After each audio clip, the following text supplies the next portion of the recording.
And we're back, aren't we? We are back. Kai Ketchurian with Jace Pontebianco here. Good to be here, Kai. Aloha Classic here at Hookipa Beach Park. Beautiful day. Wind filling in on the outside, a lot better than expected. Waves, not completely all time, but definitely consistently coming in. Around 4 foot Hawaiian, I'd say. Arguably the best day of the year anywhere else. Close to it anyway. Lucky we live Hawaii nay. Lucky we live Hawaii nay. All right. I heard a horn blast, and my understanding is that this is Keith Kiki Tabul off the bottom, racing it with the surf style and just disintegrated that lip with his board. Now we're talking small board wizardry here. Keith can make a small wave into a big score just by doing that. Super aggressive riding with a small board, short turning radius, and that poor wave just had no chance for survival. Oh, and what a great way to open up your heat if you keep Tabul, 3-4 turns on a wave and just in the right position for the start of the heat. On the outside, looks like we've got a little something coming in through green trees. Could be one of those ones that kind of fades away. Been a little tricky to find a wave that'll stand up in the green tree and then kind of line all the way through. We have Matt Pritchard, Bernd Roger, Laurent Guillemont. and Laurent. And Laurent did a good job there in the last heat. To get through that 360, really pulled him through that heat, didn't it? You better believe it. I saw the scorecards. They rewarded him for it, and as they should. That's, you got to separate yourself somehow, and that's a good way to do it. So if you were to choose, which wave would you want here, Kyle? I would want Bernd Roediger's wave, and Laurent's ripping the snot out of that insider, but Bernd Roediger's going to set up here, and you're really getting that rare look where you get two people doing the same thing. Bernd Roediger might have the goiter on more auto lock than Graham Ezzy even, because that was automatic. And you know what? That's been his bread and butter. Oh, and a beautiful section for him to do it in there. Way to claim it, Barrett. And you know what? You can claim it, bro, because that was way worth it. Yeah, really, really heavy section there for Bernd, and he hit it full speed. And you gotta love the goiter. It's just one of those moves that's so upside down, so critical in the way you have to go about doing it. And on the outside, Keith Tabul riding on the Goya sail and the Quattro board, nice off the top there. Got a little hung up, but he's around the section. Really finds a way to get the extra hit out of a wave. Keith Tabul. I'll take Matt Pritchard here up at Green Trees. The savvy vet, I was telling him this morning, he had his compass on. He always knows where he is. Huge level of awareness. However, there is a wave outside that Matt maybe didn't bank on. But you know what? He's making the most out of this one. And he hits the floater, and he doesn't get back in. So Bernd Roediger might have prevented that. He kind of was in Matt's line, but Matt got a pretty decent score out of that. But let's review here. Tabul's got two waves now. Tabul's got two. Bernd Roediger's got obviously a giant score on the one wave that he has. Laurent Guillemont got a smaller wave, but nicely ridden on the inside there. So I totally agree. Everybody's got a score on the books, but I'd say Bernd is definitely looking like he's going to pull out the win if he can find a score to match that first wave. He's got 12 minutes to do it, and I like his chances. I remember last year in the final, did he not just wait almost the entire heat up at Green Trees and rode his first wave with 6 minutes to go, and then did his final heat-winning wave with like less than a minute? He waited so long to make that happen. All right, women's heat number 4. We have LaRouche in first, Cochran in second, Kelly Moore in third, and Josek in fourth. Seemed about right. That does seem about right, but a good women's heat there. Really highly contested. I mean, Ingrid is really impressive to me these days. She's pretty fearless. Gotta like that. And she's in really super good shape. That helps, doesn't it? She's in really super good shape. You can tell that she is an athlete, Jace. Well, from what I understand, she does some of that for her living with the physical therapy stuff. Yeah. So, yeah, obviously pays to be in good shape with that sort of line of work. Ingrid LaRouche also climbing the ladder, queen of Hookipa status. Maybe the Hookipa title has evaded her. She's got stiff competition, people like Junko Nagoshi, who dominate this place, but Ingrid's climbing the ladder quickly, and that Hookipa title won't evade her much longer. What an honor that would be to be event winner here at Hookipa Beach Park, arguably the center of the windsurf world here on the island of Maui. Just a iconic place for windsurfing, and we have pretty iconic conditions here today. Not not all time, but definitely contestable. And in the semifinal heats, Matt Pritchard, Laurent Guillaume, Bant Rodiger, and Keith Tabul. All the guys on the outside there just kind of floating into position. You know a thing or two about this guy. What are these guys working on right now? Well, what you're looking at is the horizon, but Keith also lets this little point wave sneak through. And Kiki just muscled his way in. That's really impressive with Keith, but he doesn't get it.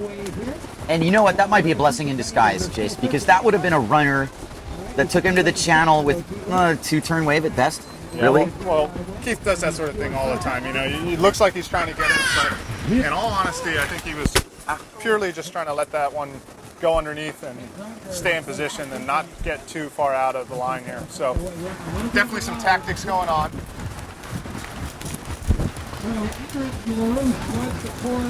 And on the outside and all the way upwind, that's Bant Rodiger. Not much lining up for him at this very second, but he's kind of pumping his way onto a wave now. Bant Rodiger riding on the Goya sails. Bant Rodiger tacking out of that ride, and now it's tactics. I think the super selective ultra selection mode of this heat, we've entered it. There's 9 minutes left. You look at Matt Pritchard, I mentioned the compass. He knows where he is. He knows the environment in which he's in.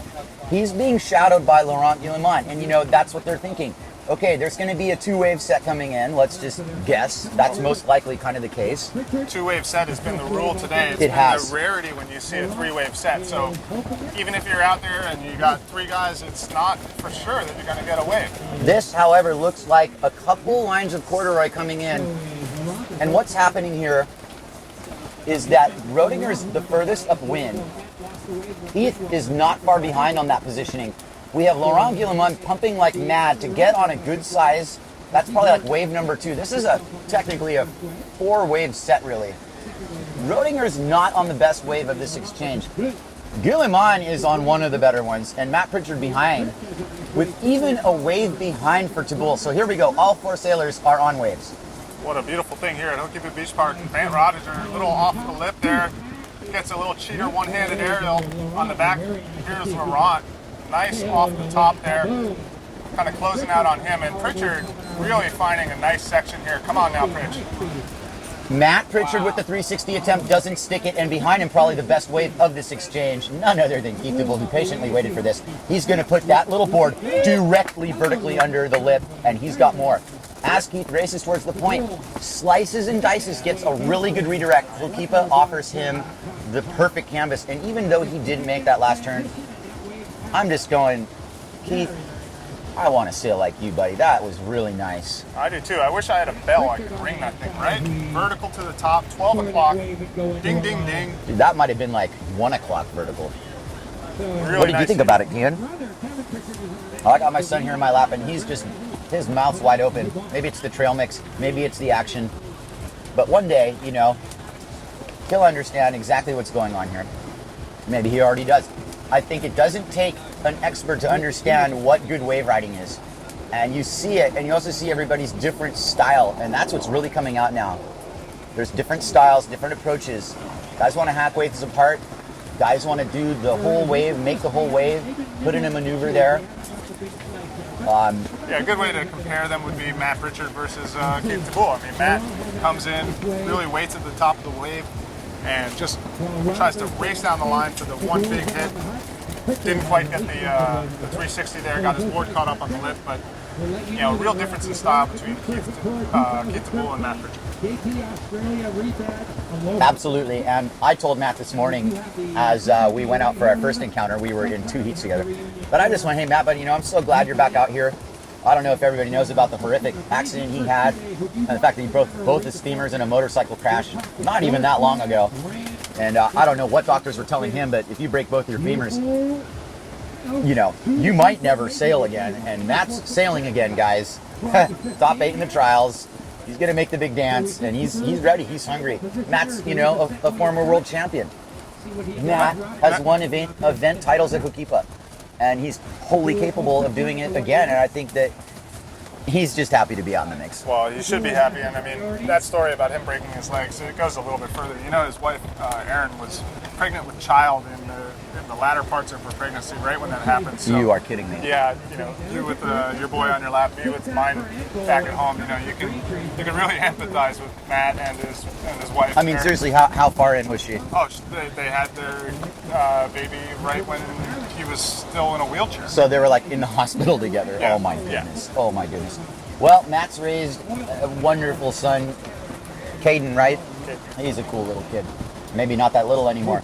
And Matt, you know, when I saw him back out there, that was one thing. But what was really awesome was when, you know, the competition reunion, he was the head judge for the AWT here for 2 years running. And that doesn't mean he's not announcing his retirement any more than he's just stepping into a different mode. But importantly enough, he's proven to himself that he can still mix it up. As Keith kind of blows his wave there, he knew it wasn't that important.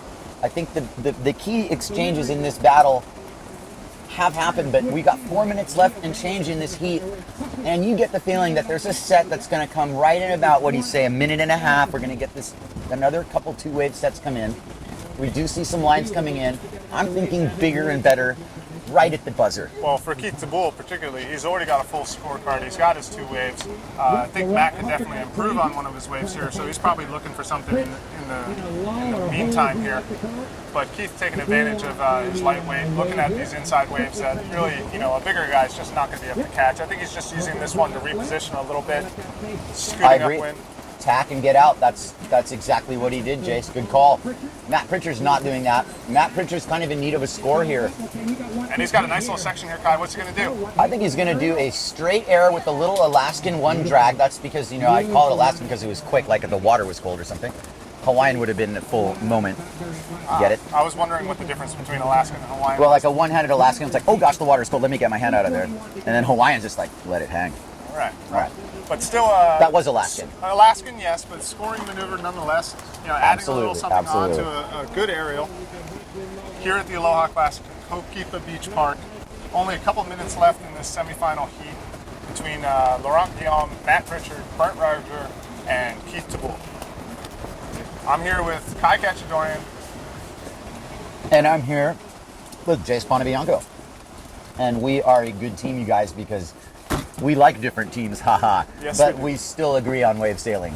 Yes, and you know, no problem for us to hold a contest here on Sunday. For me, you know, Giants fan, 1-7. I don't mind missing a little bit of football these days. Would be rather here at the beach to watch some great windsurfing. Sometimes windsurfing and football don't mix. Usually on Sundays. Usually on Sundays. At any rate, today's Friday, Aloha Friday, and aloha to all of you watching across the globe, and special props to anybody who's still awake in Europe. You're definitely, you're holding it down out there. It's in the middle of the night, and if we've kept you awake because of this action, or I should say these sailors are anyway, well, we've done our job.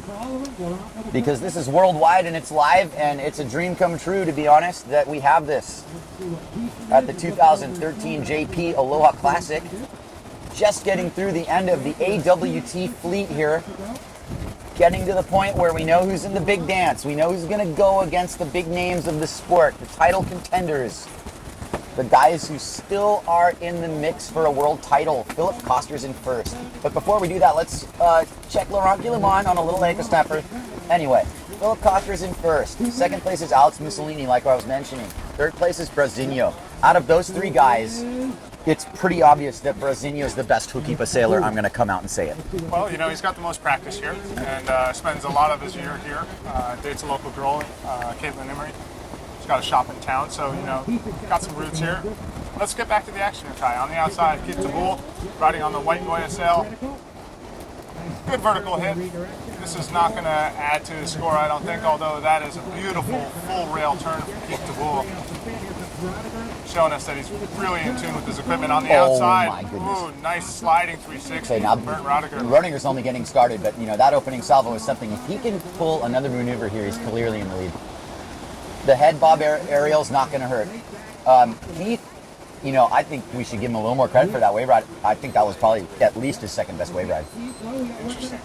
Got 1 minute to go here. Keith DeBull has made his way up to green trees. He's looking for an easy out, pumping up a little bit, trying to get to the outside in time to get one last wave.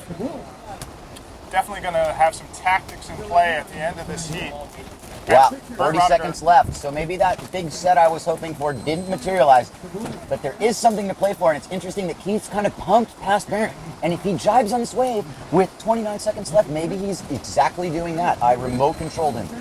And that was like playing for keeps right there. Yeah, Keith is definitely full go right now. Nice off the top. And a little whitewater hit there. Cool customer that Keith DeBull is. Wow, sailed Pritchard smart. All the way to the end bowl here, looking for one final exclamation point. Oh. Gets stuck by the lip there, Matt Pritchard. Hold it. And this wave from Guillemon's going to count. Don't mind the horn. And Guillemon rotates, over-rotates. Just like last heat, though, right at the end, trying to pull out one final maneuver, Laurent Guillaume. Give the guy credit. He battled his way through a really good battle there. Without predicting too much, we won't really get into predictions. More importantly, we've got another stacked heat. This one's the hardest heat of the contest so far coming up here. Kevin Pritchard, Camille Coulon, Levi Cyber, and Graham Ezzy. Some of the best names here at Hookipa. Semifinal heat number 38. Trying to get seating into the main event of the PWA World Tour Aloha Classic here at Hookipa Beach Park. Let's take an opportunity to thank our sponsors, starting with JP, the right stuff for radical action, JP. Maui County, say no more. We have a wave sailing event sponsored in part by Maui County, so thank you, Mayor Alan Arakawa and everybody at the county there. Proud to pay my registration fees and proud of you guys for holding this contest. Thank you so much, Maui County. We have the Nalukai Lodge. Thank you, Rick Markham. Great place to stay in Paia, along with the Paia Inn, where the closing party on November 3rd apparently is. Thank you, Adventure Sports Maui, Babombi Island Lodge, Big Wave Realty, Black Project Pins, Blue Graphics Hawaii. The list goes on. Won't necessarily go alphabetically here. We got Mama's Fish House, Mauna Aloha Car Rental, Mauna Aloha, yes. Maui Fin Company, Maui North Shore Attitude, along with Maui Sails, Maui Ultra Fins, Maui Windsurf Company, Cafe Mambo, Chinook, the great people at Dakine who, Jace, as you and I know, are very generous. Thank you, Bill Morrissey, and everyone at Dakine, Rob Kaplan, Eve, everyone up there. Thank you so much for everything. Deep Relief Maui, Samantha Campbell. That's the horn for the start of our semifinal heat number 38. Kevin Pritchard, Camille Gibon, Levi Cyber, and Graham Ezzy. Levi Cyber on the end bowl here, trying to get a score right off the bat. Riding on the Goya sail with the Red Bull logo. Nice off the top there for Levi, blowing the tail out. Not a great wave, but a little bit of an end section here if he's willing to chase it. And final turn there for Levi Cyber. This is Camille Hubon. A little bit of a closeout there from Camille. Camille got shut down on that, and that's wave selection right now. Playing a factor because he didn't really know that was going to close out on him. It looked like it was going to offer him a scoring chance, and it shut him down. That was barely even a one-turn wave. Right, but look at what tactics will do for you. Look who the people are on the outside waiting for the set while everybody's out of position. Kevin Pritchard. He's got that Pritchard lineage there that just knows how to compete. Kevin Pritchard, former world champion, kind of pumping his way up onto a little bit of a line here, riding on the Ezzy sail, the green Ezzy. Kevin Pritchard is another one of those guys that needs a little bit of a run at it to get the speed that he likes for the maneuvers that he wants to do. So you'll see him sit up here and wait. As he turns it down the line, here comes Kevin Pritchard, got a section under the lip. Aerial one-handed Alaskan style. It was almost Hawaiian. Almost Hawaiian. All right. Not quite Alaskan. Well, you know, Kevin Pritchard has been doing that very maneuver for as long as I've known him. It's one of his stock maneuvers, the one-handed aerial. We'll call that the one-handed stock air, won't we? Right, but I always like it when he pulls out the one-handed, one-footed. That's, yeah. That's mint. That gets me mental. going. Here's Camille Jabon. Go ahead, Jason. Nice, solid turn. Here's the under the lip aerial, and riding down to the end bowl here. Doesn't like what he sees so much because he's getting hung up, but does find a little back arch aerial there, making the most out of it.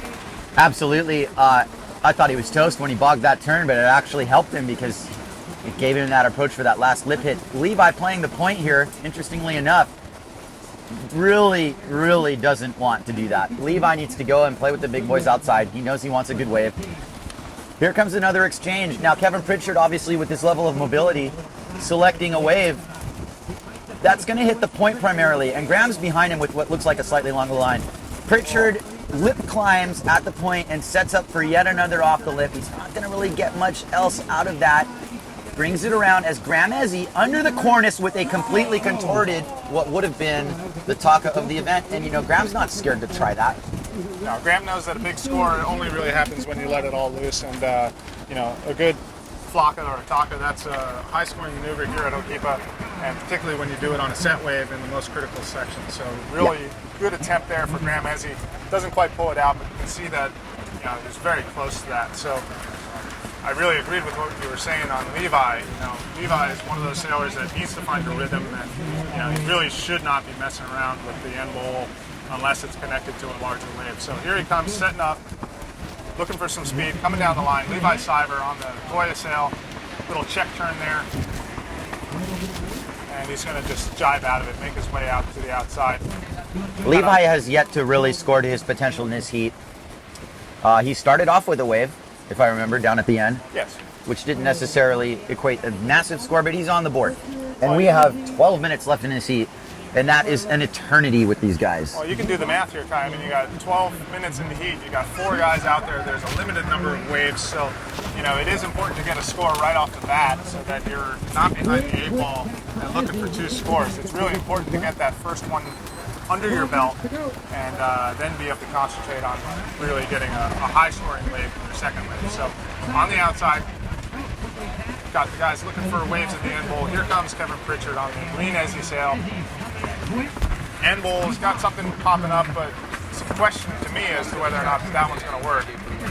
Kevin's going to make it work with a tweaked air, and he actually is going to get that bonus bing section at the end, which is going to provide him a cool looking smooth carving wave. That was an aerial and 2 turns. So you look at what's on offer out there, that's a medium score. Right, but you know what Kevin does, and is so impressive is that he uses that first hit to set up the rest of the wave. Absolutely. On the wave before that one, he had that really vertical 12 o'clock hit, and it allowed him to work the rest of the wave. If it wasn't for such a vertical committed first turn, he would have been 2 out in front of that wave. He would have, and it's an interesting equipment change for Kevin. Was, if I remember correctly, he was on a single fin last year, but on a kind of one of those shorter, stubbier ones. Kevin's not as mobile by a couple notches as he was last year, but he's got way more snap. So he's got that in his bag. I don't think we were seeing as much 12 o'clock vertical riding from him last year. We were seeing the 360 consistently, and we were seeing him pick off waves and do the stock airs and everything else that he does so well. And it's good to see that he's adjusted, because what it does, and I kind of remember this from the Waddell event when he was in the final against Brasinho, and it was that he kind of is able to go toe-to-toe with some of these gnarly shredders. He's got the upwind 3. He's got a really consistent 360. He can even do the air taka now, kind of dive bombing it with his own little style. So I think that's partly due to his equipment choice. He's adapting, and he's seeing what's going on around him, and he looks pretty tuned in. Meanwhile, upwind, Camille Jubon and Graham Ezzy are set up for an exchange, though Camille's got a much better looking wave. Graham's still going to go to town here. Graham's been a little more quiet in this heat than normal. Camille Jubon way too deep, but he's going to get the goiter one hand and kind of pull it in, and Graham's going to get a goiter, but neither of them make it. Kind of tit for tat there. And on the outside now we have Kevin Pritchard on the green Ezzy sail. Got a little bit of a crumbler, but he's got a nice section here. Goes for the 360, and he's going to pull this one out. A little bit sloppy Joe's, but that's Kevin Pritchard. He will just muscle that out of the whitewater. Sloppy Joe 3 with Levi coming in hot on the outside wave. 2 aerial bonus pinball action, but he doesn't get the 3, and you get the feeling he would have wanted it. I wonder if you saw Kevin make it. Levi's a 360 machine, and that is going to happen sooner than later, that he's going to make a key one. And on the outside, got something popping up. Camille Jubon on the outside in totally the right position here for it, jiving onto the wave now. It's rising up underneath him. Camille Hubon, here he comes on the Maui sail. Off the top there, waiting for it to set up. He's got a nice line all the way down to Green Tree. He's got a good wave here for him. Camille going for the whole silver streak there, and that wasn't a bad idea. That was probably one of the longer wave rides of the heat in terms of length of ride, which is going to factor something. He's getting his check turns in at the end. The judges are going, okay. You know, big major maneuver, big 360 Kevin. Didn't he have a ton of hits under that? But you know what? The way I'm seeing the judges scoring it, Kevin got a really solid score there. And Kevin, as if on cue, is right back on another wave. Kind of an insider as it is. Maybe questionable whether he takes this, but I think he's going to ride it. And, you know, this thing actually is forming up a decent little opportunity for Kevin, who now beelines it right as it hits the point and gets a full head of steam and kicks out. Because that is what's happening at the point, Jace. I think those waves are baiting you to go, and then they just turn into fool's gold. Well, it happens here. Don't keep it. That end bowl is tricky. It can be one of those ones that throws up nice, or it can crumble out. Here comes Graham Ezzy. Little aerial off the lip on the end bowl. But you're totally right, Kai. You know, it's catch or release down there. You really got to just look at the way it's lining up, look at the way it's going to go over the reef, and decide in that little instant whether or not that wave is going to have the potential to give you the score you need. All of these guys in this heat are capable of taking a poor wave and turning it into a big score. But the other thing is, are they watching each other? Are they aware of what the score is? It's hard to say. It's really not something you want to do. You are out there, yes, you are sailing against everyone else, but you're really sailing against yourself. And that's something, you know, you try and tell yourself. It's this old mantra in these contests. You're sailing against yourself. You're your own worst enemy or best friend. I can guarantee you these guys are watching each other to a degree. As much as they can. You got to be concentrating on yourself and all the other variables that are happening here. Here comes Levi Cyber. Kind of green trees, just waiting for something to pop up here. Levi's a little bit under the gun here, don't you think? I do, and these exchanges are coming down to wave selection. I don't want to be hard on Levi, but he's got to select better waves. This was maybe not up to him. Maybe Camille got in the spot. Maybe Camille's got a level of mobility that Levi doesn't have. Camille just does a side flip slide right in front of Levi. And now he does the Taka right in front of Levi. That's a big score, Kai. It's a big score for Levi. Camille ripped that wave like he can rip it, and you know that little frame of his spun that Taka, and I know it felt good to do it in front of Levi too. But the bottom line, that was a high score. Well, it's kind of what we've been talking about all heat here. You know, it does not necessarily have to be the biggest wave in order to get the score that you're looking for. Speaking of scores, do we have results from heat number 37? I believe that it's Matt Pritchard in fourth, Laurent Guillemot in third, Barrett Rodinger in first, and Keith DeBull in the final was second. Right on, Keith. Barrett, good job to hit the top four and serve notice, because, you know, this isn't the final. This is the AWT final. They know they've got their eyes on the big boys now, and we all do. And here comes Graham Ezzy up at Green Trees. With 5 minutes and 40 seconds to go, Graham has what's going to look like a couple hit opportunity. Maybe it reforms at the point, but he doesn't believe it. He kicks out. Kevin Pritchard playing a similar tactic, but this wave for Kevin lined up at the point, interestingly enough. And we'll see if this actually doesn't bunch down all the way. It's going to break a little further up. So this is probably going to offer Kevin a pretty decent scoring opportunity as he punches off the bottom, does kind of a high sticky lip line, gets another chance to do another off the lip. But these point waves, somehow I'm getting the feeling like they look good. You see this other one on the outside coming in, and then they hit the point and they're not quite reeling through. Something's up with that. I think we're getting a little lower scoring waves in terms of the amount of turns, kind of like two hit wonder waves. Better have a big move like a 360 or Taka in there. Speaking of big moves, here comes Levi Cyber. Got himself a wave. This one looks like it's going to line better through the end bowl. Levi Cyber riding on the Goya sail with the Red Bull logo and the Quattro logo on the top. Setting up for a bottom turn. Kind of check off the top there. Now we're talking Levi. And here comes full speed Levi Cyber. Nice neck arch aerial there. Good projection way out in front. But Camille Hubon right behind him and sees it. And he's going to raise you. He upped the ante big. Now Kabia's got a really good goiter in his hands, and none other than Graham Ezzy now charging on the point with really looking like a rippable wave here. Graham Ezzy off the bottom, full head of steam, picks his section, and now he unwinds the goiter and basically lands it right in front of Camille. And you've got to be kidding me with what just went down there. Some big scoring maneuvers there in our semifinal heat number 38 between Kevin Pritchard, Camille Hookipa, Levi Cyber, and Graham Ezzy. Big. AWT. We're in the AWT bracket at the moment, the PWA bracket. I didn't say that. No, I know. I'm just excited. Like, Oh. Sam's so excited. She just said out of, kind of random, this is the AWT, and we thought we had said something wrong. Yes, Sam. Thank you, by the way, for the AWT. This is what Sam is saying is that we're like, there's so much action. Look what just happened. Kaveen Siobhan just made this gnarly goiter, and then Graham Ezzy made one. And Sam's like, this is the AWT, and she is spot on about that. This is the AWT. And the PWA better understand that their riders right now, it's not a team challenge. It's not PWA versus AWT, all right? Let's get over that already, because we're both here, and that's an accomplishment in its own regard. Believe me, it wasn't easy. But here's what's setting up, you guys. We've got the best sailors in the world here, and we are definitely sure of it this time. And now we've picked the best local guys to go against the best World Tour guys. And that's what this is all about here, Kai. We're trying to get to the seeding for the JP Aloha Classic. It's really interesting. I was talking to Josh Angulo about this, and he's kind of looking at my position and like, wow, you might not want that high of a seed. And it's like these guys realize they're battling for the title of the AWT crown, but they're also putting themselves kind of in a harder heat.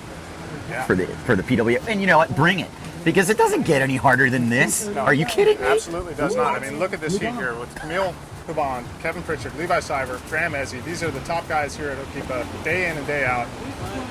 Here comes Levi, little backdoor peek. I've seen him rip waves like this apart. This is going to offer him, tail sliding opportunity. Camille Jubon right behind him. We got 2 minutes and 10 seconds left. Levi really with that surfy style. You do those little freeze frames, and Levi just gets into torted positions.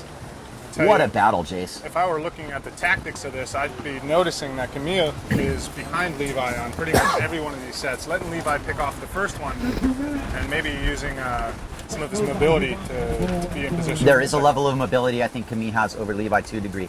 Tactically speaking, two-wave sets, Jace, I think we called that too, because look at this. This is a 1-2 punch. And Camille, it's a head-eye way for him. Lip slide Brody through the top. I don't think he's done. He might make it. No, he's not. Anyway, nobody lost money on that turn. How much time have we got left in the seat? Now we've got 1:20. So it's coming down to the wire here. It is coming down to the wire. You would like to think that there's, going to be an even exchange here. 4 waves will come in and everybody will get a fair chance. But that's not reality. It's going to be whoever makes it happen in the next minute. And you can see Levi is pumping it up here, trying to get up onto a wave. Kevin Pritchard in a little bit of a upwind position on him, but Levi, sensing the clock is working against him here, just looking for anything. Kind of seems like he might be groveling a little bit here at the end bowl. Doubtful that one's going to line up. I don't think Levi's going to lanes, no. You don't score points at lanes. And, I look down at lanes, and that's where the whole PWA World Tour is right now. It's great. They're getting their warm-up at lanes, and they're going to get it at Hookipa just maybe not today, because we're going to do women too. So anyway, Levi Cyber on the end bowl with 33 seconds left. I suppose, why not go for this? Why not? There's really nothing else going on. He goes for the air talk, and he nails it! Nails it! Let's hear it for Levi Cyber. That was great. And, just to get another couple turns in there, you can claim that, buddy. That was awesome. Now we're talking Levi Cyber style. Now, you know what? Levi's been hiding a little bit. I see him free sail. We all do. We know how gnarly Levi is. Right there. That's the Levi we know. Right at the end. He just woke up. And that's what this is all about for anybody out there. This is the best warm-up ever. And that's the buzzer beater right there. Levi did so well for himself. However, Camille Jubon's wave's going to count. And if I hear myself and Rob Funk saying that Ezzy's wave should count too, well, okay, maybe. But let's say for sure that Camille's wave's going to count. And he does a kind of a casual aerial throw tail. Let's get down to the end section and finish this heat because I'm kind of tired. And, lip slide. Nothing bad there. He's going to go around it. Let's count it. Let's count it, you guys. Wow. The level is through the roof. Here goes Graham Ezzy. One-handed goiter. Oh, and Kevin Pritchard outside, not to be denied, all the way around. Oh, he digs his tail at the end there. He gets stuffed. This is the AWT. This is the AWT. Here now I get you, Sam. Sam's biting what's left of her fingernails off. She's gnawing on her chops there. I'm seeing a good T-shirt opportunity here. Yeah? This is the AWT. Yes, that's true. I think we have our slogan for next year. This is the final event of the AWT Tour. Let me talk a little bit about this AWT Tour and its inception and everything else. This heat's over, so we don't really need to talk about it anymore. In 2010, Sam Bittner brought back the Pistol River Wave Bash. I attended that event. It was a great time. It was great to be back up in the Northwest Woods, and everybody had a really good time. Robbie Nash showed up and sailed. He didn't compete, but it was the first contest on the mainland in years and years and years. And that segued into in what we did late that year. There was no other events, but we had Waddell on the map, and we had an event on Maui as well in 2011, the Makani Classic. And in 2012, the Makani happened again, as long as we had a tour which went from Santa Cruz, Pistol, Baja, Peru, Hatteras. And Sam has got the ball rolling with a tour that goes all over the place, all over the Americas. I don't know if our webcam got that, but that is a little bit of a pile up on aisle 1 here. Yeah, pile up on aisle 1, Campello and Graham. Graham probably wants to crack Ricardo right there. Yeah, you got to hope everybody's okay. Ricardo hit that goiter and just kind of stuffed it right on top of Graham. Amateur Heat 1. So it looks like we're going to be going on to the Amateur Heat 1. Amateur Heat 1. Let's talk about our sponsors really quick before we get to Amateur Heat 1, because we didn't finish everybody. We're going to give a shout out to Eternal Riders, Ezzy Sales, Flatbread Company, Esky Flavor Hats, Goya Windsurfing, High Tech, Hot Sails, Hawaiian Sailboarding Techniques, otherwise known as HST, the very generous people at iwindsurf.com. Hi, George. Jimmy Het Photography. Hey, Jimmy, thanks for the love, bro. Good to have you out here every single day. I don't know how many days that guy's motivated me to sell just because he's out there shooting. It's great. Kai Wailea, Kanaha Kai, Makani Fins, and don't forget about live Maui webcasts and DVD. Keeping it solid. See that? Well, let's go with results, everybody. I think we're still a little preliminary on that. All right, well, without deciding third and fourth, we are happy to report that Levi Cyber won that heat and Camille Bonds in second. Levi pulled it off. Well, and you just know it was that air talker. You know, air talk at the end. He knows it. We know it. That was. I mean, there's been a lot of good moves. It wasn't off the biggest wave, but the throw on the rotation was just insane. Yeah, and the amplitude that he got over the lip, you know that the judges like that. Whenever you're doing a maneuver and you're trying to go back onto the section, if you can do that maneuver up in the air and with good amplitude, it's going to score you some points, and that is absolutely what happened here in number 38 of the AWT. Vintage competition moment from Levi Cyber, amongst many. That right there, call it a warm-up all you want. We're also going to say he's serving notice in no small way. Well, you know, momentum, confidence, these are things that are important coming into arguably the biggest event of the year for most of these guys. So, you know, if you can come through this event and be confident and be on form, it'll serve you well into the next one. I just got to take a deep breath. That was a heavy heat. I mean, I didn't feel like I was in it or anything. I mean, you kind of get the feeling like you get the adrenaline as if you were in it, right? I mean, it was like... That's the exciting thing about windsurfing, and it's just never done to the end of the heat. I mean, exactly. What do we have there? 45 seconds and nobody on a wave. And then you got two of the higher scores of the heat probably right in the last 30 seconds. Do you think that the amount of time left, use that heat as an example, it's not like these guys are waiting, but is there some other gear that they just tap into because it's the final wave of the... I mean, you wonder. Well, you wonder, but you have to assume that that's part of it. You know, when your back's up against the wall and you need a score, and that wave comes in, and it's just, you got nothing to do but rely on the years of experience that these guys have out in the water to come up with that maneuver right at the very end. Hats off to Levi Cyber. Absolutely one of my favorite sailors of all time. I've been so privileged to see that kid sail here since he was 16. And, you know, competing against him is not that fun, but watching him sail is. Let's not forget that Camille has gotten the better of Levi in a bunch of these events recently, and so that's got to feel really good for Levi to be able to pull out at least a win in a heat. It tells him something. Levi, we see him in competition at his best occasionally. We know that his freesailing is second to none practically. Camille, you're right. There were some exchanges that went Camille's way for sure lately. I think Levi just kind of served notice that no, not necessarily, not in a pivotal battle other than the mental confidence that builds for a Levi Cyber. That's huge. That's a big moment for Levi, and this is his hometown. This is his home spot. Puts a lot of pressure on himself to perform, and obviously showed us that he can do it. Hats off to Cyber. So what's coming up next year, Pat? Without ignoring the rest of our sponsors on this nice long list, I'm just going to finish this off. We got Nash, Neil Pride USA, No Limits, Pacific Millworks, Red Bull, Ronston, second win. Thank you, Kai. Sensi Bikinis. Thank you, Bob. Yeah, Bob. Sports Insurance Hawaii. Streamlined Windsurfing. Thank you, Dave Domini, by the way. You make equipment that I trust my life with. And like booms and bases, those are important. Well, yeah, you don't want your rig to pop off in the middle of a big set, that's for sure. No.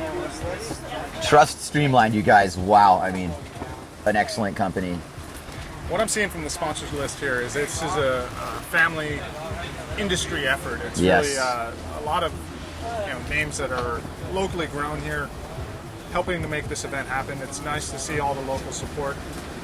Very happy with having the Maui County as one of the sponsors of this event. It's nice to see the local government taking an interest in windsurfing. Obviously, windsurfing is a big part of what has made the North Shore of Maui so special. Yes. So it's nice to see the County of Maui stepping forward and helping make this event happen. Tech Partners Hawaii, Upcountry Fitness, to mention a great local business, Sam Campbell. Windy, Windsport Mag, and Sedlick. And that covers it. And, we're really thankful for our sponsors. So and without sponsors, we wouldn't be here. Without sponsors, we wouldn't have results. And that's what we've got here for you. Out of heat number 38, winning the heat, Levi Cyber. Second place, Camille Hubon. No. Circle ones. Circle All right. Circle. I don't know who put this there. Okay. What we have is Camille Jubon in first. Thank you. Levi Cyber in second. Kevin Pritchard in third. Graham Ezzy in fourth. So Graham, after his magical run here, doesn't make the final. I don't really think he's losing sleep over it, Jace. I think he's happy with his performance. He's in the big show. Same with Kevin, who might actually have a little bit more competitive gripe about not being in the final. It's just Kevin. It's all good. Kevin, he's a ferocious competitor. Ferocious competitor. I think you'd be mad if you beat him in checkers. You're absolutely right about that. So a little bit of a mix-up in the scoring there. Let's do that. Let's do that one more time. Yeah, just to be clear, you got Camille Hubon in first place, Levi Cyber in second, Kevin Pritchard in third, and Graham Ezzy in fourth. And that definitely seemed the way it should be. That air taka from Levi was an exceptional maneuver. What would you have given that? Well, as a judge, on a 1 to 10. On a 1 to 10, given the conditions that are out there today, I think that's the basis for what scores are. I can tell you that most of the scores I saw when I checked my sheets were a lot of mid fives. A heat deciding, 360 Guillemot was like a 6.8. So given that scale, what would you have given Levi's air taka? Given that scale, you got to go 6.5, 7. Yeah, I would have given it like a 7.5. It's a big maneuver. It's way above the lip, and it's the execution. Right. Could you have done any better on that wave in that moment? And so the answer is no. You take the wave out of the equation with a performance like that. We are judging part of these scores on the wave they're riding, and you see that happen in the ASP. You see the people are on a good nugget wave. Well, they've got to perform on that wave. But if you get a good wave, obviously you're looking good. That's kind of different with surfing because you're getting barreled and other things. But Cyber, clearly, like you're saying, for that wave, there was no. I just laugh because the level is so high. Right now, those heats, Are we going to see that much performance? I mean, I'm going to say, of course, we're expecting the best sailors in the world. And the conditions, by the way, look like they're going to be really good when this resumes here in a couple days. I think we're going to lose the wind tomorrow. That's the talk of it anyway. So we don't know for sure. I don't know, when you look at the conditions out here today, does this say to you that the wind's going to go away? It doesn't. I think it has a chance to stick around. That southeast flow goes. I'd like to focus a little bit more on this amateur heat here. And I'd like to get the names involved if there's actually a heat involved right now. Can I get some info on who's in this heat, please? Sure. Can you write it down? Somehow give me some reference. Thank you. We'll figure this out. We are in the amateur bracket, and here we will be for a little while. It's one of the great things about the AWT Tour is the different divisions that compete. The whole community of windsurfing is represented, from the juniors to the masters to the women. It's really nice to see that it's not just relegated to the pros. Everyone that is involved in windsurfing, that loves windsurfing, can get out there and compete and get their time at Hookipa that is really precious. That is priceless right there, Jace. To be out at Hookipa with 4 guys, or you're slugging it out the way you are, year in and year out, in the crowd. It's priceless to be out there. Priceless experience gained out in those lineups. And we're watching a lot of these younger sailors grow right before our eyes. They're learning how to compete. They're learning how to win. Skylar Haywood. Sure, and one of those things that you just can't replicate is time on the water in a heat situation. And when you get on a roll and you start going through heats and you're making heats, then that's more time in the water, and it really is just, you can't replicate that. Free sailing does not make you a better competitor. I'm sorry. It's the truth. It just doesn't. And unfortunately as well, competing doesn't make you a better free sailor. Oh, it does go both ways. It does go both ways. I mean, the people that are the best in the world, the people that are on the AWT Tour at the highest level, the people that are on the PWA Tour, these are the guys that are able to free sail in their heats. Free sail in their heats, to take the best of what they can do and apply it in a situation where the clock is going down. And where the clock almost doesn't exist. Yes, the tactical realities of getting on the right wave at the right time exists, but it's also being able to manufacture a score out of a lesser situation. It's the truth, and it's a rare guy that can do both of those things equally well. That's why you have guys like Kevin Pritchard and others that stick around in the competitive world for so long. Because if you're able to sail your best in a heat sort of situation, and you're able to do that year in and year out without the nerves getting the best of you, that's what allows you to stay at the top of the competition level. And speaking of the top of the competition level, we have our final for the AWT Tour. We got the names. What are they? In the final for the AWT bracket of the 2013 Aloha Classic, sponsored by JP, title sponsor that is, Barrett Rodinger, Keith DeBull, Camille Jubon, and Levi Cyber. And let's verse on this. There have been some standout performances from other riders other than these 4 guys.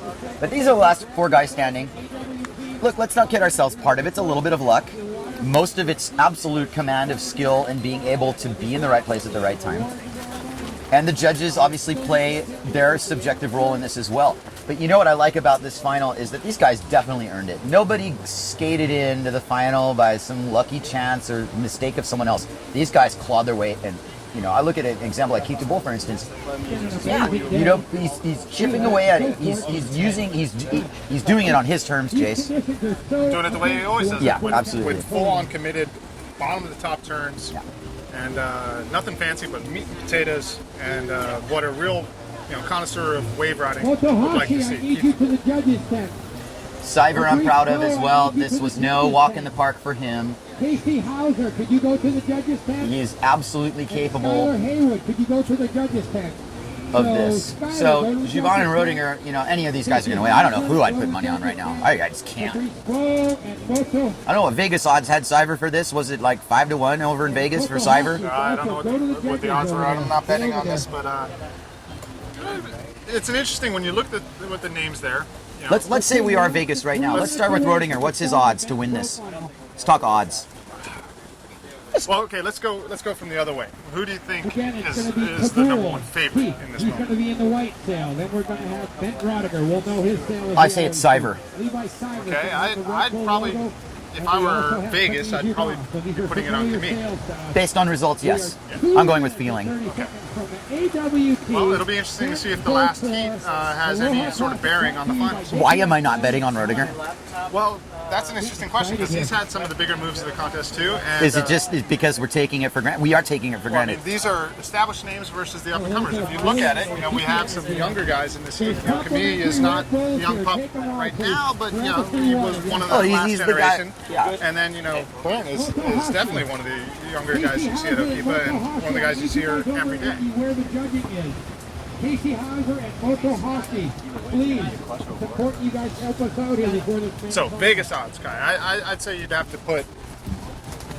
In a way, it's Rodinger who's got the best odds based on winning this event last year, based on this automatic style of sailing. Christopher, Moto Hosky has left the building.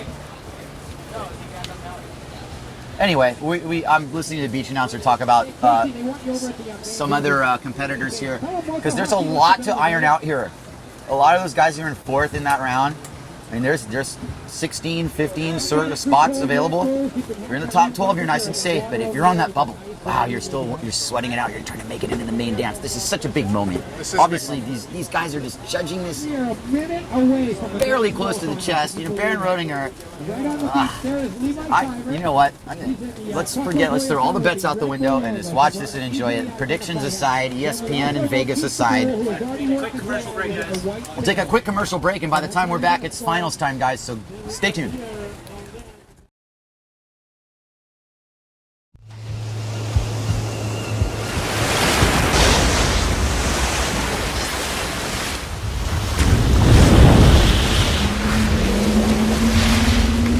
I'm Robbie Swift, my Maui Ultra Fins AX thruster.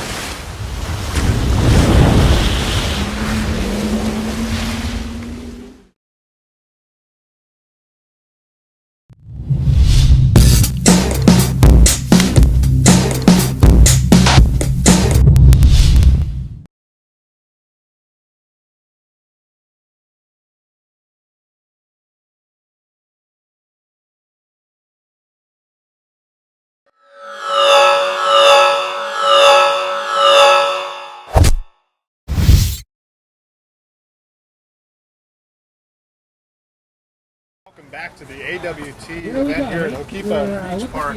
We have the finals. Finals on, and the heat has started. However, this gentleman's not in it. This is someone else. That's Bujma on the outside. Bujma on the outside. So let's not pay attention to any of these guys. Kind of sailing through the area here. Bujma's a ripper, but we'll talk about him when he's actually sailing the heat. Nice wave though. Well, you can tell these guys are really chomping at the bit to get a couple waves here before the PWA event, but we have the finals of the AWT event. Bernd Rodiger, Camille Hubon, Keith Tabul, Levi Cyber, stacked heat finals. Really, conditions still really good here at Hookipa. Levi Cyber might have changed to a little bit of a bigger sail or a board or something. It sure looks like he's more powered up now in this moment. I totally agree. Yeah, Levi probably bumped it up to 4.8, 5.1 maybe. Equipment, like you said, equipment does play a big role in your mobility and what you can do on a wave. It's a balancing act. You need to have the bigger sail, bigger board in order to be able to stay in position, get the waves that you want, that you think are going to be the highest scoring opportunity. But if you choose too big of a board, too big of a sail, then you lose, that style and that fluidity on the wave that the judges are looking for. So here, Kai, what are you seeing at the beginning of the heat? You got everybody setting up for waves. Everybody's setting up. There's 30 seconds to go till the beginning of it. This is the final of the AWT bracket. And it wasn't a traditional double elimination, by the way, Jay. So what it was kind of what they call a dingle, I guess, sort of speaking, that if you won your first heat, you went into round 3. If you didn't win your first heat, you were second or third, you went into round 2. Those guys duked it out. And then everybody met again in round 3. If you made it out of round 3, you were probably looking pretty good to make it into the main event here, depending on 3rd and 4th placing. What we have now is pure seeding and positioning. And within these 4 guys, they know they're already in. Let's have a little fun, and let's throw the pressure out the window, and let's sail. And upwind, we have Keith Tabul and Bernd Rodinger and Levi Cyber all setting up her rides, with Keith up first, and he has gone from green trees down to point, kind of in front of the judges, as Bernd starts his wave ride. So we've got simultaneous riding here. Keith's got a little bit of a fatter whitewater wall that's reforming. Bernd, however, has a pure section in front of him, and he skies a one-handed off the lip with ease. Keith is still going, and he gets his second section. Keith's wave went really long and reformed. However, Levi Cyber on the outside now goes to work, and he's going to have a wave that's going to reform as well as he carves his trademark turns and heads it towards the point. I wonder how far down when he's going to go, at least this section here. And there goes Levi Cyber with the big air and the look around. That was awesome. Judges like that, let out an audible ooh and an ah for the amplitude on that one. Nice aerial for Levi Cyber. We're seeing it here though, Kai. 3 wave sets, not 4 wave sets. No, Camille's wave paled in comparison to that salvo that was opened up by Keith and Levi and Bernd. Yeah, well, Bernd had arguably the biggest maneuver of that set. You know, I agree. He landed a big aerial and gave it the little head bob. And he's right back to the outside and in position. You know, this is where being light is definitely an advantage. 14 and change. Everybody's on the board in one form or another, if I'm not mistaken. I mean, Camille has a score of something. It's not a big score. But He's going to be looking to get a new one. Oh, obviously. you know that. Oh, you know that. And so he's picking off an intermediary wave here. You know, when you don't get that wave in that first set, you're really put into a little bit of a different position where you have to go chasing after that score. If you look at the way the sailors are positioning themselves here, you know, Levi is making his way to the outside. And Camille Houban is looking for that first score by trying to pick off a wave here at the point. That's a nice looking wave for Camille. You really like those upper green tree sets. They're going to give you a long canvas. It's interesting how they're kind of connecting to the point and kind of not. So he does the check turn, does the left fade, and then he just beelines for the point, where this section greets him, and he does a very late Taka attempt. That's going to be one of those black marks in his record right now because he wanted to make that. No, he's not out of it. Of course, there is 13 minutes left and change in this heat. No, momentum is going to play a factor. Speaking of momentum, Bernd Rodinger now pumps himself up. Guess what? He's at the point. He does the air Taka spin like as if it was nothing. Okay, now Bernd Rodinger, his odds in Vegas went to 3-1, bro. Yes, My bookie just called me from Vegas like, Bernd Rodinger, you're kidding me? You're taking a 3-1. I'm taking it. I was speechless. That was a beautiful maneuver for Bernd Rodinger there. Reminds me of last year. Yes, and the completion, the way that he rotated that so cleanly, landed it in the perfect spot to come out with some speed. Absolutely. Here comes Keith DeBull. Keith DeBull on the point, and you see now this board of Keith's just gets redirected, except he really outraced something there that might have given. Keith played it a little safe there. Okay, he might not have gotten under that lip. Whatever, that's fine. Back to Bernd. He's in the lead. Yes, beautiful maneuver. Judges like the full-on over-the-lip maneuvers like the Takas and the Goiters, and when you land it as clean as that, that's a score. Here comes Levi Cyber. What are you seeing? I'm seeing a good canvas for Levi with Camille outside of him. We'll take Levi Cyber here. He goes, bottom turns under the point, gets kind of a check turn aerial, gets the board contorted.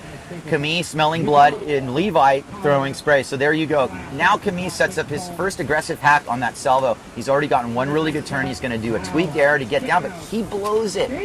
And he actually almost makes it, but no. Camille's kind of gotten himself into a little bit of a quandary here as Keith DeBull picks up yet another wave. It's almost as if this swells on a short interval and they're close together, but Keith doesn't mind because he's going to punch his vertical bottom turn, get that board swung right around, and this time, mark my words, he's hitting that lip, and he does with that aggressive style. Brings it around for one more turn to complete his score. The judges can now look down and quantify what they just saw, and Keith DeBull put himself back in contention with that ride. Maybe he's not in the lead. However, he might be ahead of Camille. That's one of those sneaky ones that Keith kind of finds around here. You know, you watch the guys that are out at Hookipa day in and day out, and you see who gets the most waves and is able to put them into the right positions. And Keith is arguably the most mobile and most active out there. So Keith was able to pull off a decent score on what was a pretty minor wave there. Yes, and credit his ability to ride small boards and fit into pockets that only he can fit into. I know that's the way he's thinking. He's like, man, I'm going to play this like a surfer. I'm going to do tight pocket snaps. And he does tight pocket snaps. I'd love to ride a board that, you know, Keith considers his own personal board, but I doubt I'd be able to. Well, I could ride on it if I had two of them and I was using them as water skis, but I digress. I could ride one if I was at the gorge and it was blowing 50. How much time we got here, Kai? Oh, we've got an eternity, Jace. We've just got under 11 minutes to go, and anything can happen here, as we know. But as it stands right now, This heat has started off with Bernd Rodinger just coming to a roar. And, you know, my bookie from Vegas called me when it went 3-1 after that last. Insane. He's saying, why aren't you betting on last year's champ? Yeah, well, you know, I was holding it close to the chest. A betting man right now bets on Bernd Rodinger, and you know what? If you look at Levi Cyber and the position battle that's going on the outside, Levi, I think he's going to turn gears here, and he's going to let these guys scrap around. Well, he's really fighting hard to get into that wave on the outside there. You can see he's pumping. You can see he's just trying to get into the wave while it's still just a rolling mound of water. All these guys setting up. As the waves get closer to the beach, you see them form up, and you see so here comes the Bernd. best wave to set. Bernd's on the inside. Camille is on the next wave after that. You got Keith and Levi kind of setting it up. So, Jace, take me away with Bernd here. Well, Bernd is tacking and making a little bit of a tactical decision to stay upwind. Didn't like what he saw there. An absolutely brilliant decision. I applaud that decision. Here comes Camille with a good angle off the point, and he really did the speed line there because he set his bottom turn early and drove the line, and that really rewarded him, actually. Now Camille's on the board. Meanwhile, as Camille starts throwing tail, Keith DeBoule, on another little performance riding nugget, goes a little late, and maybe those shortboards pearl a little easier, but Kiki did a little underwater forward there. He's not broken down. He's not injured. He's straight back out there. Dust off, get ready to ride again. Sometimes what happens when you kind of stuff everything like that is you get pushed out the back of the wave, and you're actually in a better spot than if you were way out in front and the whitewater were to hit you and push you to the inside. You know, with the wind like it is today, it's windier on the outside, and the inside is really light and fluky. So if you play your wave wrong and you get washed and you get pushed into the inside where the current is swirling around, it really makes things difficult. Absolutely. Levi has his compass turned on and calibrated, and like on cue, Levi has found himself what he's looking for. This is a good-looking wave. Levi's going to play it from behind. He's going to backdoor this wave, but he's going to wait. And now he sights it. That lip gives it the Hookipa look, and he gets under it. And now he projects a really nice-looking aerial right back to the whitewater. Let this thing reform. Levi knows he's not done. Meanwhile, out the back, way upwind of him, Bernd Rodinger's setting up, but we'll still concentrate on Levi here as he goes for the high line, gets low under the lip, does another nice turn, goes for a kind of a lazy taka, doesn't make it. End of the ride, no problem. Bernd Rodinger, however, goiter kind of fell apart, wind gust, not there. Look at the wind, Jace. What do you see? Well, I see it is coming in from the outside, but on the inside, still real light. What I was thinking about for Levi is that was the spot that he got his taka the last time, and you can tell that he was looking at it in much the same way there.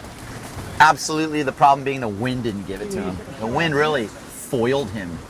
Camille Jubin with what's going to turn into a forced 360 at best, and he might just pull that out. And he does. No, he doesn't. That's not a make.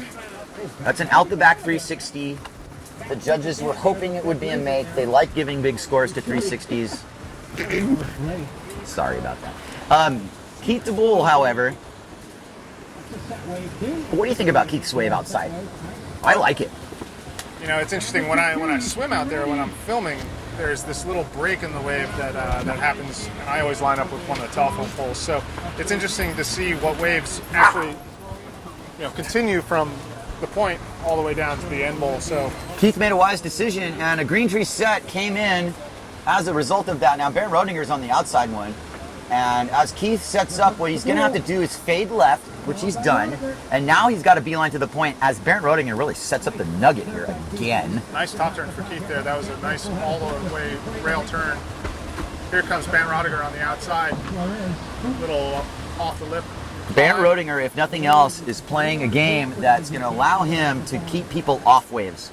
And even if he didn't get an advancing score out of that, nobody else was on that wave. So here comes Camille Jubin with a nice Hookipa bowl, super late, kind of slowed it down. The wind is getting frustrating, guys, because it's not allowing guys to complete wave rides. They're getting their big hits. They're going for the dramatic one hit. And Camille did a really smart thing there in that he's like, okay, whitewater ride, forget it. Turn around and get back out. We're at 6 minutes and change now.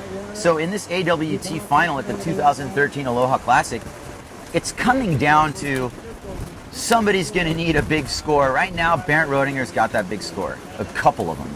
And I consider him close to in command of the heat, really. I mean, what are you seeing? Well, I'd say you're definitely right there, Kai. It's, I think when we switch to the other divisions in this event, you're going to see how hard it is out there today. The conditions are not easy. It's not easy to get a wave. It's not a lot of power on the wave when you get to the end bowl. When you get to the inside, the winds get really fluky. So you're going to see that, you know, these guys are making it look really good out there. And it's hard if you get behind in the heat to really come up with 2 big scores. I mean, it's hard enough to come up with 1. So Keith DeBoule on the end bowl here, looking for something, fading a little bit left, waiting for it to line up, riding on the white Goya sail.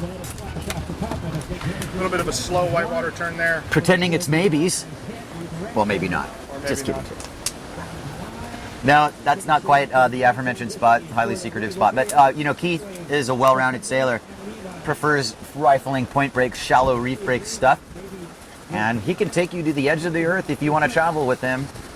He will definitely consider himself a worldly wise sailor.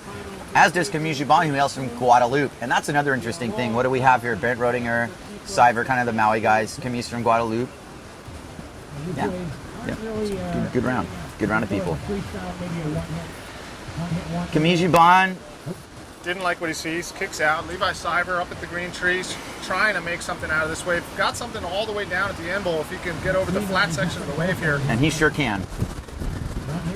And he goes under the lip and makes the 360 this time with a spray that went halfway down to Mama's Fish House. That's the Levi Cyber 360 I was waiting for. And you know what? Levi Cyber could have really bumped it up there. The landing and the violence of spray involved in that landing, that was dramatic. And you know what? The earth shook when he landed that, didn't it? Well, he was way out in front of that one, Kai. So, you know, that's a big score for Levi. He already had another one in the bag. He's got a full scorecard, but he's definitely looking for the next wave to match up with Bant. You know, I wonder if do you think Bant saw that? I think Bant might have been a little bit outside, although he wasn't riding a wave, so he could have been looking. I think it's entirely possible Barrett saw that. And if Barrett saw that, he knows that Levi's closing in here. 3 minutes and 40 seconds left in the heat, Jace. Levi's capable of still taking this final. Sure. You know, these guys are treating it as all the marbles as they should. It's good practice. Any one of these 4 guys could end up in the final of the Aloha Classic main event here. Mark my words, one of them might very well do it. I'm not going to tell you who I think will. That doesn't matter. But the point is, any of them could. And we know that. And some of them have. And some of them have. There's no doubt about that either. Super heavy heat here, and, you know, not the easiest to call, but it is playing itself out here. We are seeing the slight separations. You know, I will say that Levi's kind of climbed into challenging Barrett's, you know, supposedly. We're not going to be, you know, we're not going to speak for the judges, but here comes Keith DeBoule with an end bowl. Take me through it, Chase. Well, it's lining up well here, setting up at the end bowl. He's going to try to get up under the lip here. Nice vertical turn for Keith DeBoule, but definitely not a heat-winning wave there. On the outside and upwind up at the green trees, here's Brent Rodinger. You've got to be kidding me. Yeah, and he just slides that around so easy. That's like skateboarding, and they call it a nose bonk. And the nose never left the water. He rotated around his nose. And it's like that nose, it was like a nose plant. Super automatic. Now, Barrett's pretty much in control. Well, that was a wonderful maneuver, really well executed.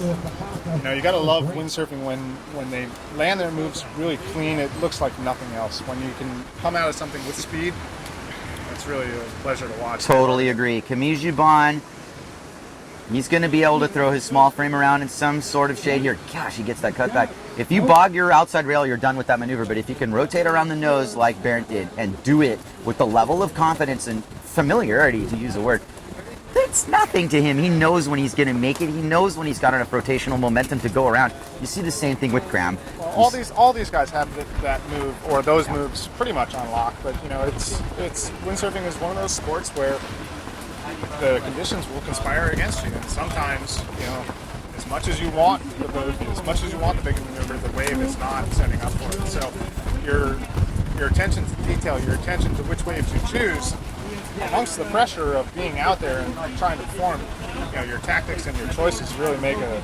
huge difference as to whether or not you're actually going to have a chance to make the big maneuver. There you have it. Levi Cyber kind of slyly sneaking in. What, you know, you look at, you know, on the outside, it's not much, but look how when it hit the reef, he did he looked at it really realistically. As Keith goes off the bottom on an end bowl wave, Levi Cyber setting up something that's got a nice long line to it. And Keith backs out of a floater opportunity, probably better off with the bad wind that was associated with that wave. Levi's played the high line throughout this whole wave, and now he gets a lip line and gets to do a spinning Taka, didn't get enough momentum, and that is not Levi's fault. That was the wind's fault. The wind quit on him, and you can't do that move unless you got a good spring off the bottom, be able to sheet in and get your rotational momentum going. We've got 28 seconds left in this final of the AWT bracket. And like mana from heaven, Jace, on a challenging forecast, the mojo that is Sam Bittner's AWT tour has come through again. Again. That's the truth. Well, Again.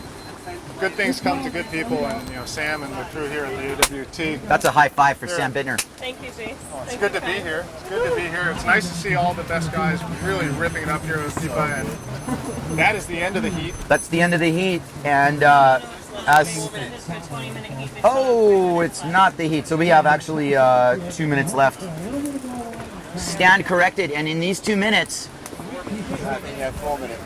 excuse me, 4 minutes left. All right. Okay, 3-minute change.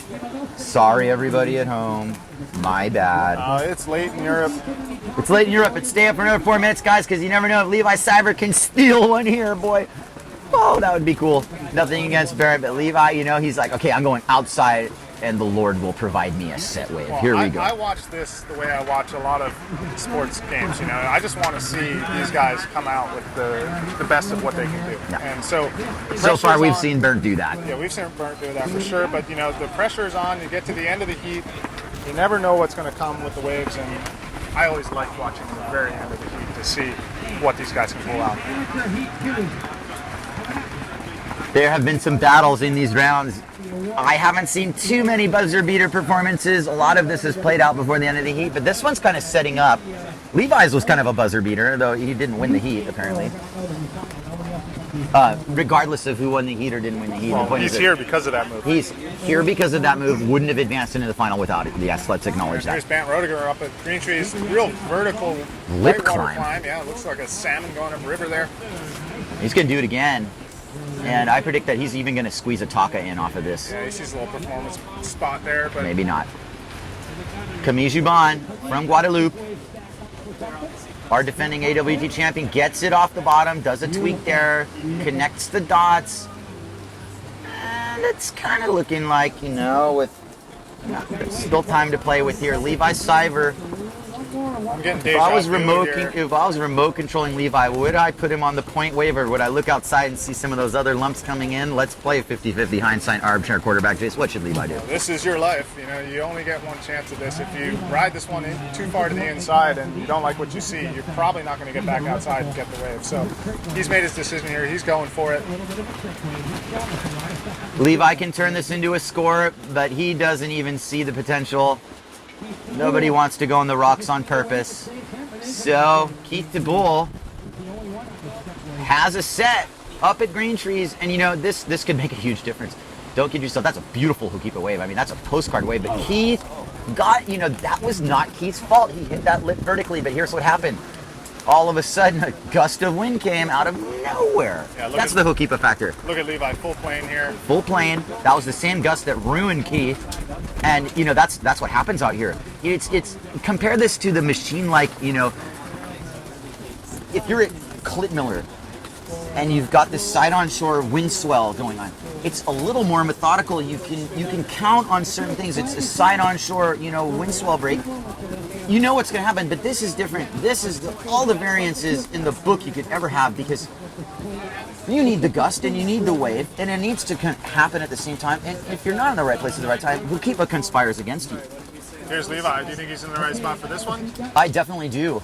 Though I think Keith's on an even better wave. But let's not kid ourselves. Levi can turn this into a score. So Levi, with that beeline, gets under the lip, does his trademark tweak there that I'm going to learn one of these days. I swear I'm going to get that one down. Levi, you are awesome with that. Keith DeBull, wholly capable of a 360 if he wants to do it. Gets under the lip. He's going to do his... That was awesome. I like that no matter what you say. Getting around...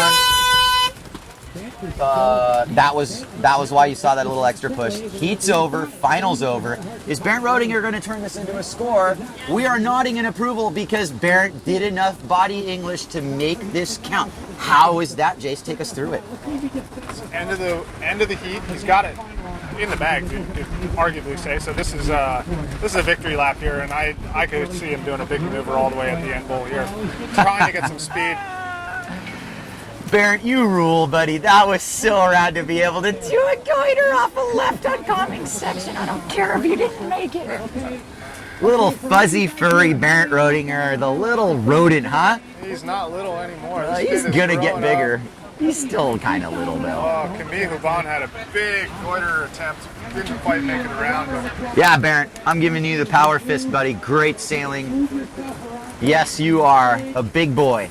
you have been watching the finals of the AWT event here at the world-famous Hookipa Beach Park. On the inside, Bernd Rodinger. What a really excellent heat from Bernd. You can see he's happy with that performance. He's kind of basking in the glow of it a little bit. I think he's pretty confident. Should I just take a break? No, we're doing an amateur. Okay. Two. And then awards. Do you want to run amateurs? If you don't want to, get GP. So we're gonna be one more amateur. Are we out or? No.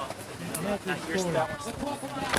We're just gonna do one more amateur heat, then we're gonna go on break. Then I gotta like sample.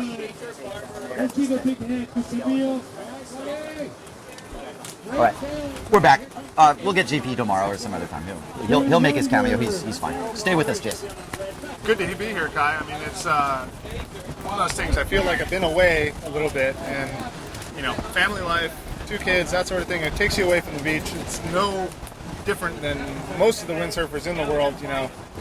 Things come to take your time, and it makes it so it's a little bit harder to get on the water or get down to the beach. But a little bit sweeter when you make it, right? Oh boy, it sure is. Good Real to have sweet you here, to be bro. here at the Hookipa event put on by the AWT. In These guys coordination, are- yeah. We're getting to the point now where the whole legitimacy of, I'm not going to get on and on about the AWT and the PWA, but let's call it legit, because that's happening now.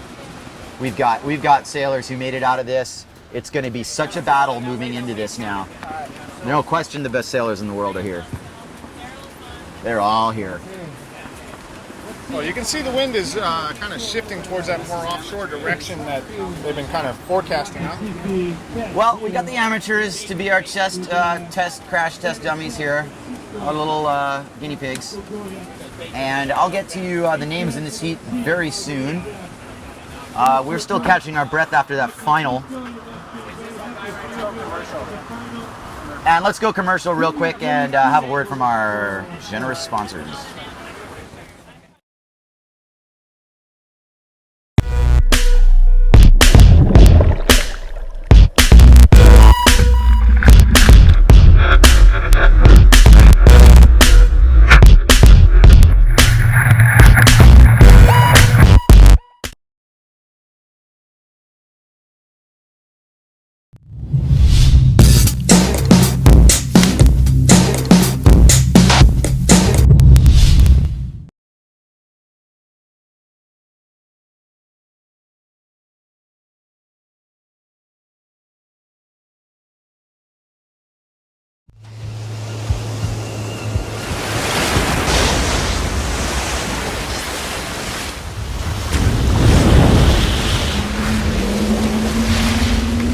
I'm Robbie Swift. My Maui Ultra Fins AX thruster.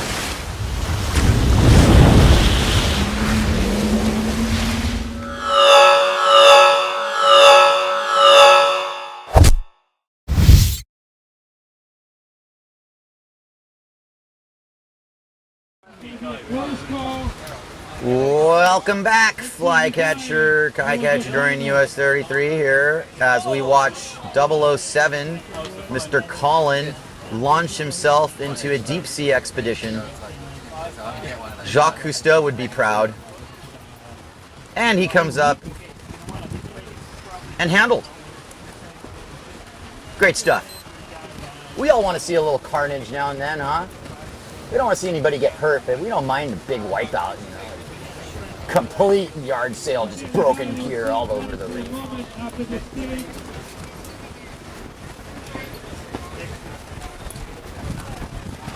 At any rate, as we watch Hookipa reel on in, our beautiful home break here on Maui. It's really a blessing to see us get through this AWT bracket intact, in one piece, with the proper results. The judges are tabulating. You know, I look over my shoulder, I'm not gonna, read names and look at numbers, but they are gonna get this right. And you can't change scores. You can just dot the numbers and get it down. That's what it's all about. Right now, we're in heat number 2. Colin Baker, Daryl Barber, and Carl Space. And they're playing this, in comparison to the pros, a little differently. And I'll verse on that. Right now, these guys want to get through some turns, get through the basic arsenal of cutback, bottom turn, cutbacks. But most importantly, they're gaining competition experience. And that's what it's about here. We're going to be able to, go on a couple different topics, a couple different tangents.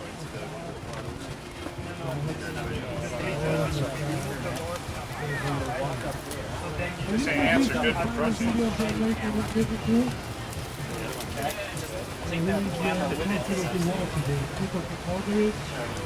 But right now, there's definitely a break in the action. And it's just time to reflect on where we've come here in these few short days that this contest has been on. And at the end of the contest, it's all going to seem like one big blur. And it's kind of like before the contest started, it's this big mountain. And we're climbing that mountain right now. No, I'm going to try to use it. I'm not sure who this is. Is this Daryl Barber? Yes. Daryl Barber's ripping. He's done like 5 check turns to set this up. In fact, I didn't see any of the pros do all those check turns. That was a good line. He took a good line. Daryl, made that wave count. It's kind of cool. He got that board in the position, kind of vertical snap. What I really liked what he did right there, all those little check turns, it put him in the right position on the wave on its own. That was smart. And it looked good. Meanwhile, down low, Colin Baker, who had gone a little bit of a submergence there. He's one of the most mobile guys. I'll tell you right now, that guy rides a single fin board, if I'm not mistaken, and I'm pretty sure it is single fin. No, he's on a thruster. He's on a thruster. Well, that thruster's got some thrust in it because he's one of the mobile guys out there. He always moves around. Colin's going to bust out that trademark flat tail bottom turn. Here it comes. Nope, I was wrong. But he's got it in his arsenal, and sometimes you see it come out. Maybe it's more of a free sailing thing. Maybe it's something a little bit more along the lines of, when he's feeling it. Don't you remember the flat sail? You see Colin do that ever? Yeah. Has he abandoned it? I haven't seen him doing it in a while. No, I just told him to, I gave him some coaching before his heat and told him to tighten his turns up. Flatten his turns out.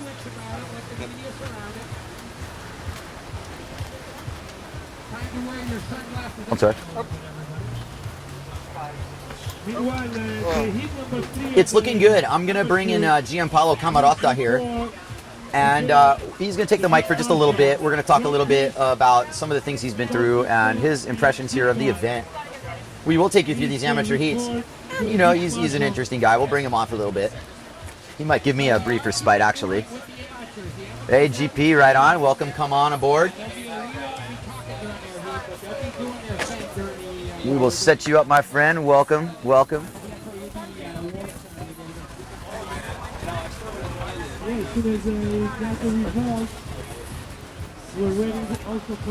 Now, we're still waiting for results of that final.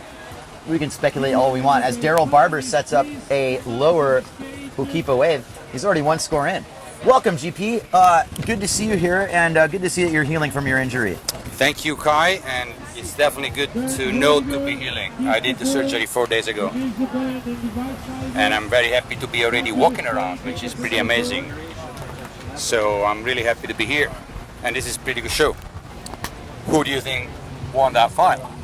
I'm going to talk to my Vegas bookie. I put some money on Bernd Rodinger, and I think I just won some money on Bernd Rodinger. I think he took that final. Yeah, I kind of agree with you, but it was a close one, I think. Levi started pulling in. I think, Keith and Levi split hairs a little bit, but if I really, look at it the way I see it, I think it's probably Bernd first, Cyber in second, and Juban might be in second. I don't really want to give Keith fourth either. He still had a great heat, and it's all up to the judges. So I think Barrett won, and the rest I'll just split hairs on.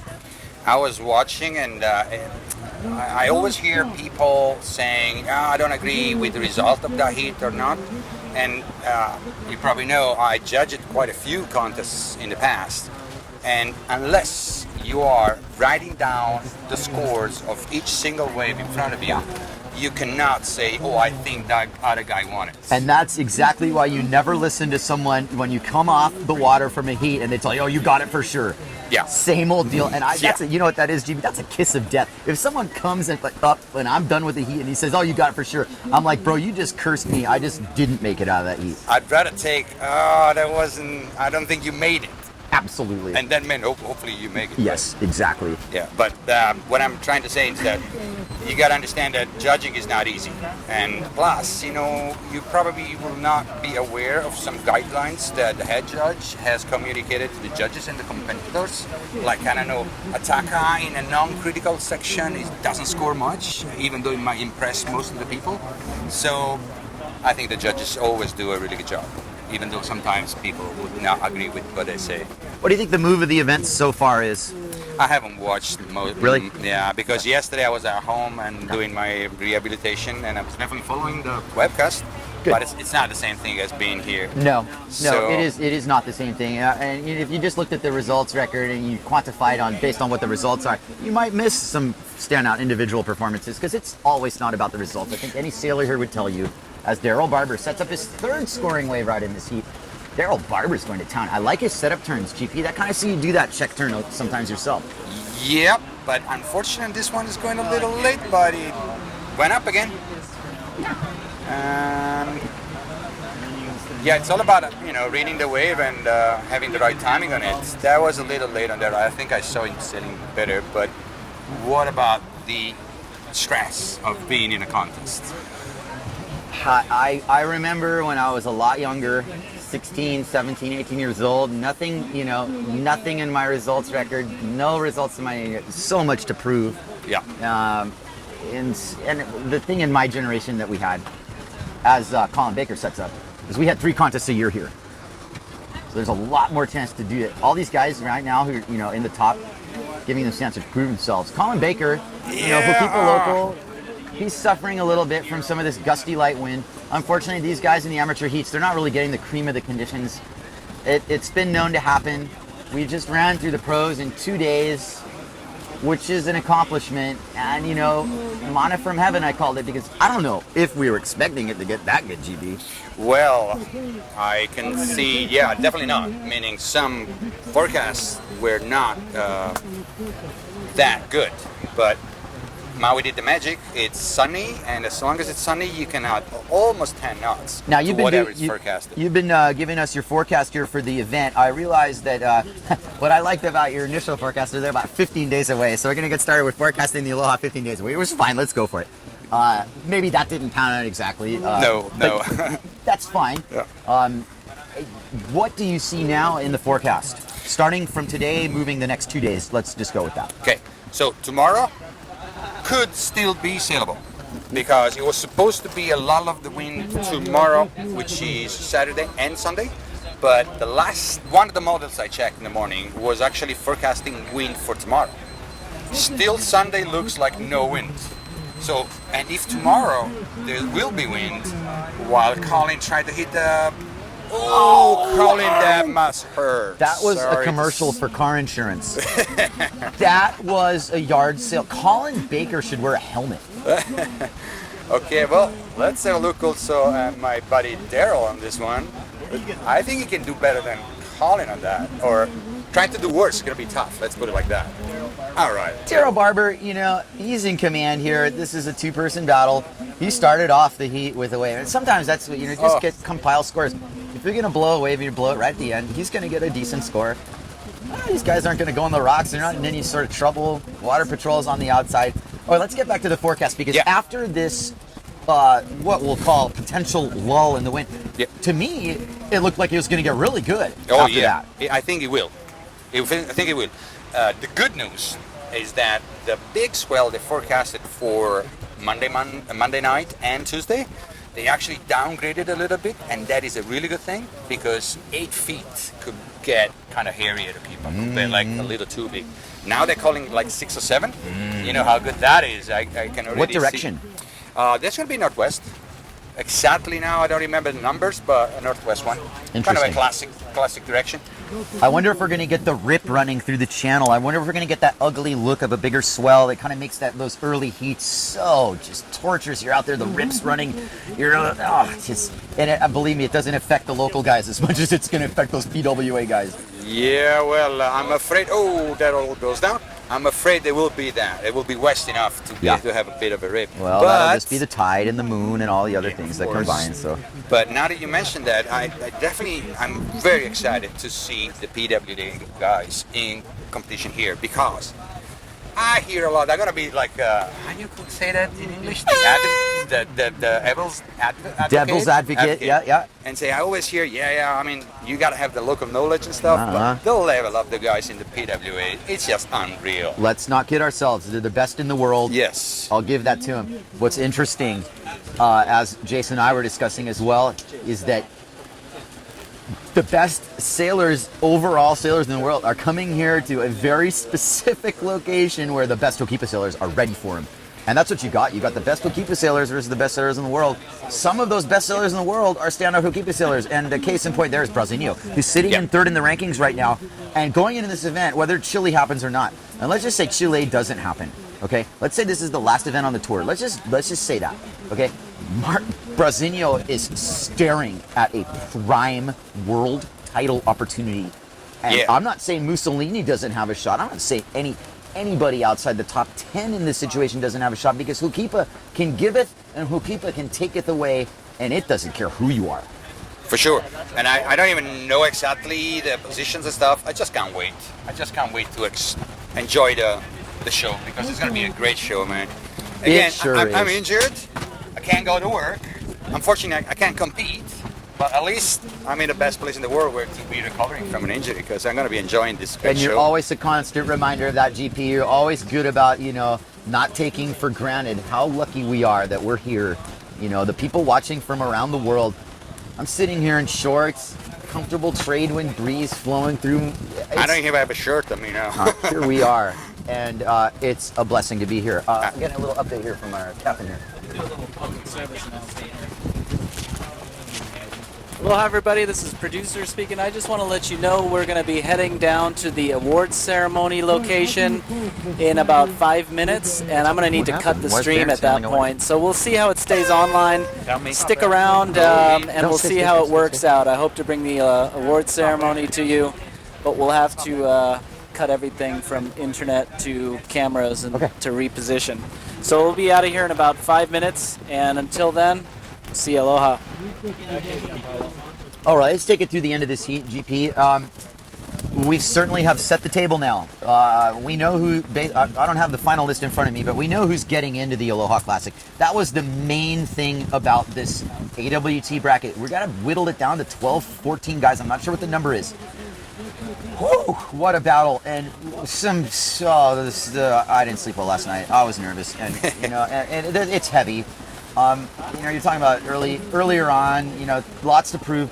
Kind of you see the guys now who've, got some accolades behind them. They've got all the contest experience behind them. They got some good top results. I'll count myself in that group. I'm really happy with where I stand. Won't focus on myself. I guess what I'm trying to say is my own position that I don't feel a lot of pressure right now. There are guys who need results in their careers. There are guys who are going to be up there for the first time with their first chance ever to mix it up with the big boys.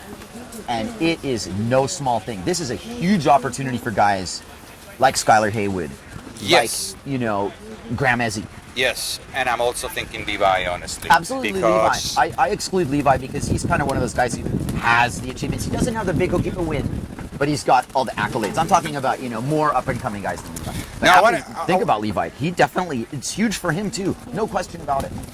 I wanted to make a specific comment about Levi. I was actually talking with Russ before about it. Because, let me just ask a question. Who do you think who's your favorite sailor Hookipa? You don't have to say Levi if it's not, of course. But I just want to. My favorite all-time sailor Hookipa is Mark Angulo, and Levi are tied for first place. Okay, that's how it is.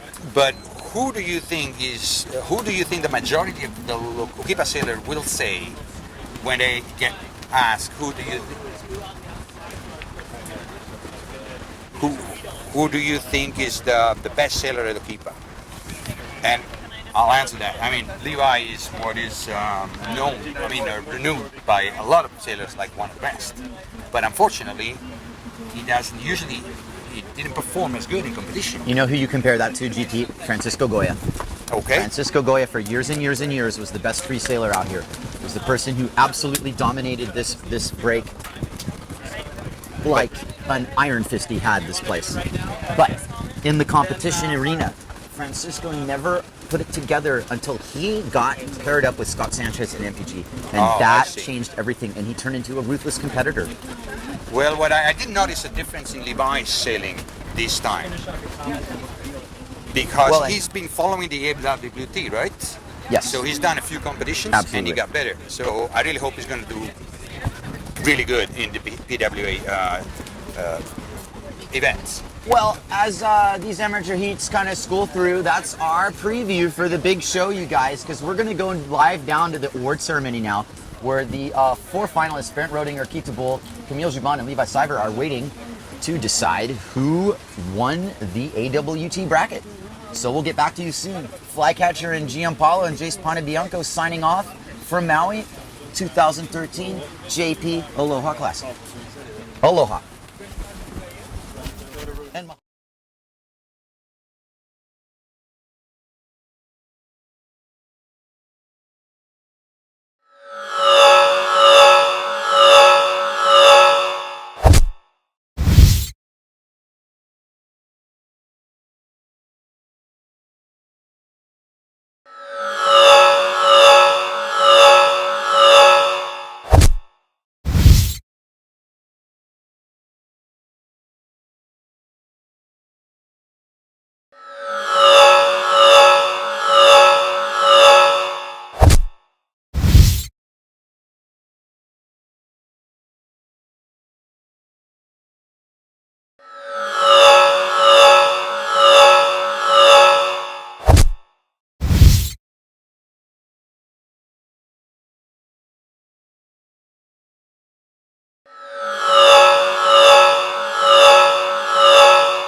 Aloha in first place.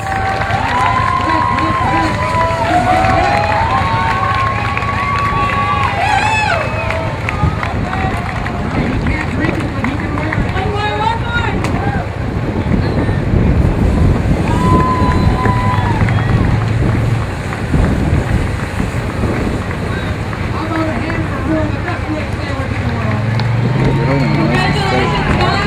Woo! 2013 AWT!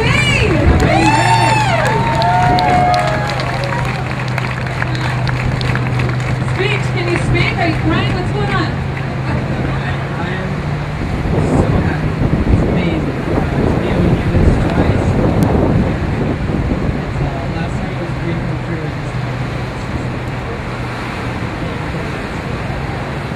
It's so cool, man. It's like this small with everybody. Everybody's bringing no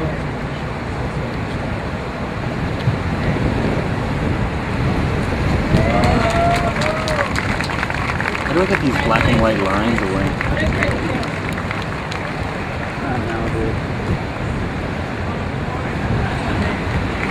And I just want to thank everybody for coming down. And Sam, like, he's been an amazing person in our sport. And, you know, I think this sport is so amazing. It's so underpaid in the mainstream world. And there's some people like this that have so much passion for it, and they stand up for it because they believe in it.